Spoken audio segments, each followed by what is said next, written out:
अस्सलाम वालेकुम नाजरीन, PNP स्टूडियो से मैं हूँ बानू। खबर शामिल करते हैं मियां चन्नू से, जहां अफसोसनाक ट्रैफिक हादसा पेश आया। बस की मोटरसाइकिल सवार को टक्कर। मोटरसाइकिल सवार नौजवान तालिब इल्म मौका पर ही जाँ बहक हो गया।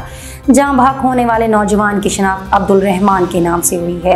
हादसा रेस्क्यू ऑफिस के नज़दीक पेश आया। इसी पर मजीद तफसीलात जानते हैं PNP के नुमाइंदे अजहर इकबाल से। जी अजहर, हादसे के मुतालिक तफसीलात दीजिएगा। जी, ये हादसा मियां चन्नू में GD रोड पर पेश आया, जहां पर रेस्क्यू ऑफिस के करीब तेज़ रफ्तार बस की टक्कर से प्राइवेट कॉलेज का तालिब इल्म मौका पर जान बहक हो गया था। तालिब इल्म की शनाख्त अब्दुल रहमान सकना 95 पंद्रह के नाम से हुई थी। तालिब इल्म अब्दुल रहमान सेकंड ईयर का तालिब इल्म था। प्राइवेट कॉलेज से छुट्टी के बाद घर जा रहा था। पुलिस ने मौका पर पहुंचकर बस को तहवील में ले लिया और मजीद कार्रवाई शुरू कर दी।